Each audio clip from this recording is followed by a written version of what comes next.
There has been a lot of talk recently about Greenland. Donald Trump is saying that we need Greenland. JD Vance just went there and echoed the same message. Vladimir Putin is pissed, saying the United States better not take Greenland. So in this video, I'm going to be making the case for why we must have Greenland for the survival of the United States. As always, like the video and subscribe to the channel. We are almost to 200,000 subscribers. But let's start with listening straight from Donald Trump's mouth why we need Greenland. And right now, do you have plans to expand U.S. military presence in Greenland? Is that We get along very well with Greenland. We get along very well with Denmark. We've always had a good Denmark does a lot of business in the United States. We don't do so much there, but they do a lot of business in the United States. And I think they want to see, I think everybody wants to see that work out. We need Greenland, very importantly, for international security. We have to have Greenland. It's not a question of, do you think we can do without it? We can't. If you look at Greenland right now, if you look at the waterways, you have Chinese and Russian ships all over the place. And we're not going to be able to do that. We're not relying on Denmark or anybody else to take care of that situation. And we're not talking about peace for the United States. We're talking about world peace. We're talking about international security. What we're living through is, for the first time in history, two real massive powers, the United States and China, are battling it out for who will continue to be the world's superpower, whose way of life will exist across the globe. And the United States is faced with its first real ethical challenge in preserving its superpower status. Are we going to do what's best for our preservation, or are we going to succumb to the politeness of the modern world? See, a lot of people in the Western world have become so used to this cozy and cushy way of life that they forget the actual power dynamics that take place on a global scale. They think because we have the internet and we're a civilized society, that the natural laws of nature that have dictated how nations interact with each other for thousands of years somehow went away. They don't understand the only things that matter are power, strength, and action. But you know who does understand this? Vladimir Putin. Listen to what he said about Trump wanting Greenland, and you'll understand even more so why we must have it. Мировой истории. Словом, речь идет о серьезных планах с американской стороны в отношении Гренландии. Эти планы имеют давние, как я только что показал, исторические корни. И очевидно, что США будут и дальше на системной основе продвигать свои геостратегические, военно-политические и экономические интересы в Арктике. Ну, что касается Гренландии, это вопрос, который касается двух конкретных государств и к нам не имеет никакого отношения. Но при этом нас, конечно, беспокоит только тот факт, что страны НАТО в целом все чаще обозначают крайний север как плацдарм возможных конфликтов, отрабатывают применение войск в этих условиях, в том числе силами своих новобранцев Финляндии и Швеции, с которыми, кстати говоря, у нас до недавнего времени не было вообще никаких проблем. Сами своими руками зачем-то создают. Зачем? Совершенно непонятно. So there are three primary reasons why having Greenland is a non-negotiable for the United States. Number one, economic resources. Number two, economic control. And number three, national security. Greenland is robust with rare earth minerals, oil, and other natural resources that the United States needs to maintain its status as a global superpower. As it stands right now, China supplies the entire globe with rare earth minerals that are necessary in the functions of every single piece of our modern technology that we as citizens use in our daily lives, but that the military relies on to make sure that its systems are functioning. So think about that for just 1 second. We are at the whims of China to ensure that our military can function. That, number one, has got to change. Number two, the economic control over the waterways that are forming as a result of the ice melting. These are going to be new, profitable shipping lanes. And part of the United States' leverage is having the economic control over countries via embargoes or sanctions. And these economic advantages allow us to stop wars from happening or shorten wars from happening by being able to inflict economic damage on a country. That's why we also have an interest in the Panama Canal. But if you look at it broadly as a Western Hemisphere strategy, we'll control the waterways from the Atlantic to the Pacific through Panama, and we'll also control those waterways through the Arctic. And then number 3, national security. Let's take a look at this map and see exactly why Greenland is so essential. So it's right in between the United States and Russia, essentially. And there are 2 paths, both of which are equally true.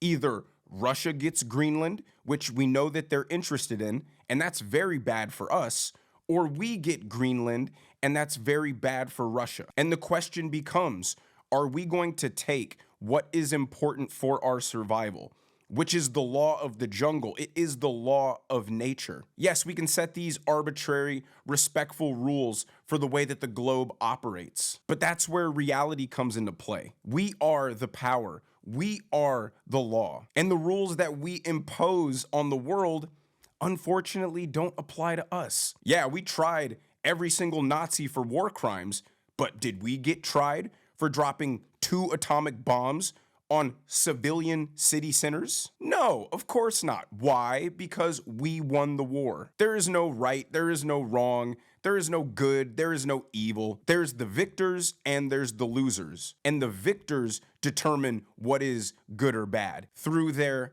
power. Here's J.D. Vance talking to the troops at the military base in Greenland. There was a lot of criticism from Denmark, a lot of attacks at the Trump administration, at the president, at me, at others in our administration for saying the obvious, which is that Denmark hasn't done a good job at keeping Greenland safe. And one of the things I heard was, well, what about the many Danes who lost their lives in the war on terror fighting alongside the United States? Well, look, we obviously honor the sacrifice of our Danish friends in the war on terror 20 years ago, just as, for example, the French honor the sacrifice of Americans in Normandy 80 years ago. But recognizing that there are important security partnerships in the past does not mean that we can't have disagreements with allies in the present about how to preserve our shared security for the future. And that's what this is about. There is no amount of bullying, no amount of obfuscating, no amount of confusing the issue. Our message to Denmark is very simple. You have not done a good job by the people of Greenland. You have underinvested in the people of Greenland, and you have underinvested in the security architecture of this incredible, beautiful landmass filled with incredible people. That has to change. And because it hasn't changed, this is why President Trump's policy in Greenland is what it is. So what he says details the problem perfectly. Really, it's the relationship that we have with Europe as a whole. They demand us to protect the way of life that we all share. They demand for us to provide all of the military spending to make sure that they're protected from the big bad bullies. We allow them to live their comfortable socialist utopias over in Europe because they don't have to spend anything on military. And what J.D. Vance and Donald Trump are saying is that we have evidence China and Russia are encroaching onto Greenland. So give it to us so we can defend it for all of our shared priorities, and the United States can use its natural resources to further bolster our military, improve our energy-intensive industries like AI and technology and manufacturing, which will ultimately benefit Europe. If Russia or China invades Greenland while it's under Danish control, who do you think's gonna have to stop in and save it anyway? We will. So Europe loves the world that we create and the prosperity that it creates for them, but they won't let us lead and take charge in a way that we deem necessary to preserve not just our, but their safety as well too. They want a virtue signal and morally posture. Oh, this is sovereign territory. You can't just take it. Well, Russia doesn't care what you have to say about Greenland's sovereignty. China doesn't care. They play by the same rules that the great nation states have always played by. It's only the United States that seemingly gets its hands tied behind its back when having to operate amongst the global order. They will take it because they can, because it furthers their interests. And their interests are at complete odds with the West. The reason why I said this great clash between superpowers has never happened before in history. Obviously, great nations have warred before, but because we are knee-deep in the AI race right now, a technological race that will have implications so drastic, whatever nation wins this race will have world dominance for the next several centuries. And does Europe think China has any qualms about playing dirty to achieve this? Do you think they're allowing themselves to be handcuffed by Western liberal ideals and limitations? Yeah, if we take Greenland, I bet Europe is going to be a little pissed off. But I think they're going to be a lot less pissed off at that than if Russia takes it and now they have to worry about an invasion from the north, not just from the east. Listen to CBS basically sell the entire thing for Trump on why we actually need it. The US base is vital to America's missile defense systems because if Russia ever targeted the US with ballistic missiles, the shortest route would be across the Arctic. President Trump has said he wants to take over Greenland for security reasons.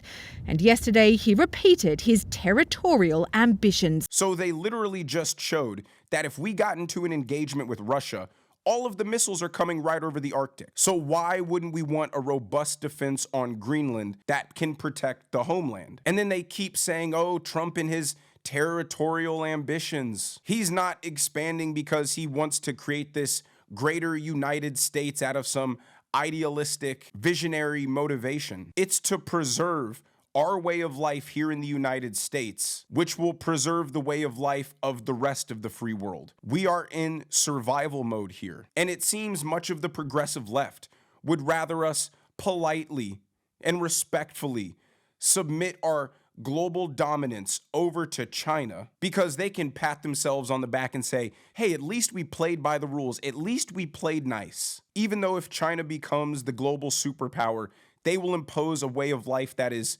communistic, authoritarian, anti-democracy, anti-human rights, anti any kind of regard for the environment. The left is so absolutely Trump deranged. They would rather be slaughtered and enslaved by our enemies than get behind Trump for our very own preservation and survival. Do they think that Rome became the power that it was because it was just these nice, kind people who just went around debating and asking and convincing people to give them over their land? What Rome brought with them was a supreme culture, education, infrastructure, sanitation, philosophy, advancement, and innovation. But it could only do that because first and foremost, it was strong. And that is what the United States has been missing. The last thing I want to show you is this extremely pompous Danish foreign minister who talks about how offended he is at all this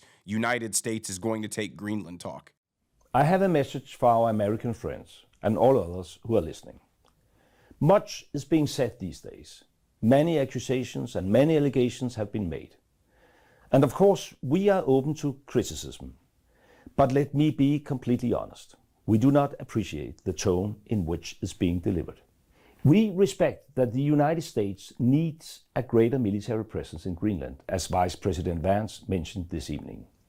We, Denmark and Greenland, are very much open to discussing this with you, with an open mind. Today, NATO's security guarantee also covers Greenland.